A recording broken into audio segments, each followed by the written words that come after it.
Hey student, welcome back Agarwal tutorial classes.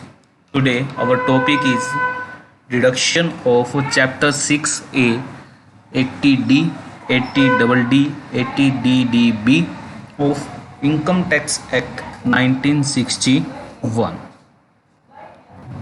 सबसे पहले हमें कवर करना है हमारा सेक्शन 80D, जो कि हमारा सेक्शन होता है deduction in respect of medical insurance premium, यानी कि जो हमारा मेडिकल इंश्योरेंस होता है उसका जो हम प्रीमियम पे करते हैं उसकी डिडक्शन जो हमें मिलती है वो हमें मिलती है under section 80D।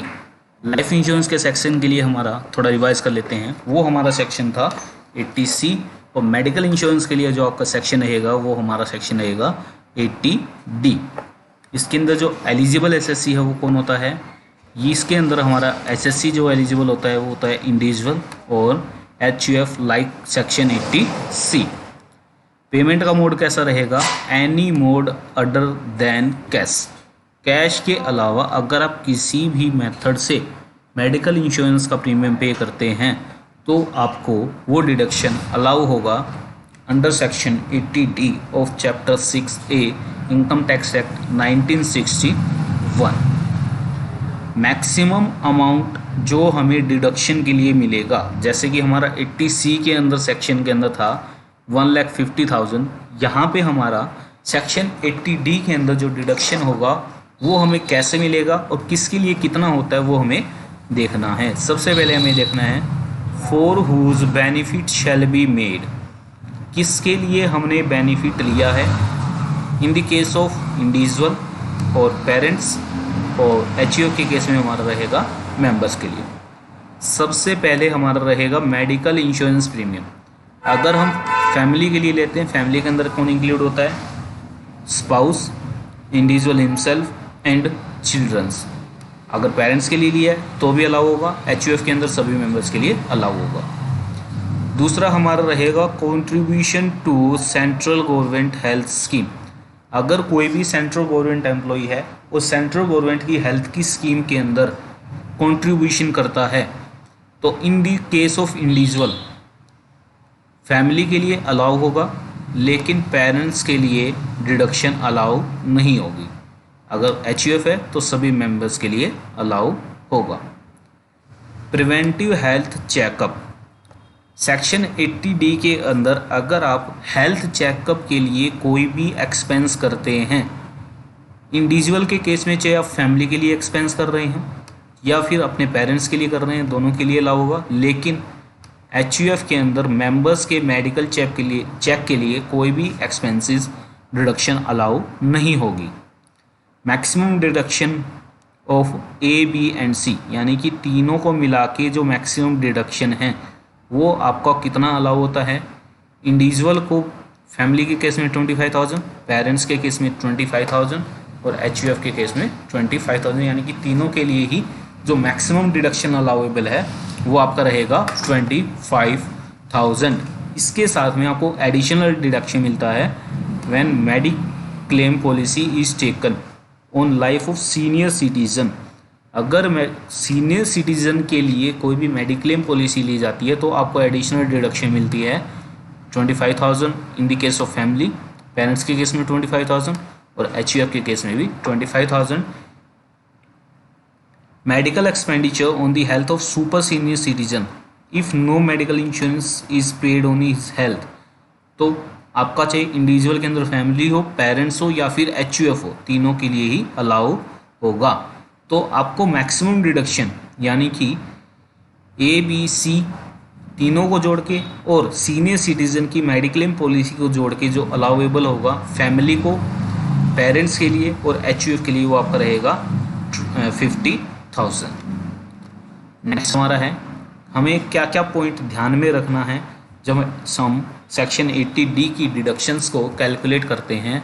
Maximum deduction for the preventive health checkup, family और पेरेंट्स दोनों को जोड़ के मैक्सिमम जो अलाउ होता है वो आपका होता है 5,000। ये आपको याद रखना है। फैमिली के अंदर कौन कौन इंक्लूड होगा, individual, spouse and dependent children, यानी कि इसके अंदर जो इंडिपेंडेंट चिल्ड्रन हैं वो आपको इंक्लूड नहीं करने हैं। पेरेंट्स के अंदर आपका कौन रहेगा? Father, mother, whether they are dependent और independent. Father in law and mother in law ये आपके लिए अप्लीकेबल नहीं होगा। नोटिफाइड स्कीम क्या रहेगी इसके अंदर? Contributory to health service scheme of department of the space, lump sum health insurance premium paid for the more than 1 year। Deduction under section 80D for each previous year shall be allowed on the proportionate basis, ये आपको proportionate basis पे allow होगा। Next हमें देखना है deduction for the maintenance और medical treatment of the dependent disabled, जो आपका कवर होता है सेक्शन 80D। डिपेंडेंट डिसेबल के लिए अगर आप कोई भी एक्सपेंस करते हैं या फिर उसकी मेंटेनेंस के लिए कोई भी खर्चा करते हैं तो आपको डिडक्शन अलाउ होता है सेक्शन 80D के अंदर। एसएससी कौन होना चाहिए, किसके लिए एलिजिबल है? इंडिविजुअल और एचयूएफ दोनों के लिए ही रहेगा। एलिजिबल पेमेंट कितनी रहेगी, कौन सी रहेगी? Expenditure of the medical treatment including nursing को इंक्लूड करके, training, rehabilitation of the dependent disabled, amount paid under approved scheme of the maintenance of the dependent disable. Deduction रहेगा 75,000 या फिर 1,25,000 for the dependent person with severe disability. Severe disability का मतलब है कि more than 80% अगर आपका डिसेबिलिटी है तो वो आपको 1,25,000 तक आपका डिडक्शन जो है एक्सपेंसेस के लिए अलाउ रहेगा। अब हमें सेक्शन 80D के लिए कौन कौन से पॉइंट रिमेंबर रखने हैं, ध्यान में रखने हैं। Deduction under section 80D is allowed in respective of the amount of actual expenditure इंकर, यानी कि जितना आपने एक्सपेंडिचर किया है वही आपको डिडक्शन के लिए अलाउ होगा। जैसा कि हमने पिछली स्लाइड में देखा था कि जो हमारा डिडक्शन की अमाउंट थी वो कितना था? 75,000 और 1,25,000। लेकिन अगर किसी पर्सन ने मान लीजिए 60,000 रुपीज़ खर्च किए हैं, उसका एक्सपेंडिचर 60,000 रुपये हुआ है, तो उसको केवल 60,000 ही डिडक्शन के लिए अलाउ होगा, न कि 75,000। डिपेंडेंट कौन रहेगा? For the individual, spouse, children, parents, brother and sister of the individual. For HUF, any member of HUF dependent wholly और mainly on the such individual और HUF for the sport who has not claimed any deduction under section 80U during the previous year। यानी कि यहाँ पे ध्यान देने वाली बात यह है कि HUF के अंदर डिपेंडेंट वही कवर होगा जिसने 80U के अंदर कोई भी डिडक्शन को क्लेम नहीं किया है। पर्सन विद सर्व डिसेबिलिटी, ये हमने पहले ही देख लिया था। पर्सन विद 80% और more disability is severe disability. If dependent disabled dies before SSC, अगर SSC से पहले डिपेंडेंट जो है वो उसकी डेथ हो जाती है, amount deposit is deem as income in the previous year of the receipt. Next, deduction in respect of medical treatment. अब मेडिकल ट्रीटमेंट के केस के अंदर जो डिडक्शंस रहेगी वो हमें कवर करना है अंडर सेक्शन 80DD।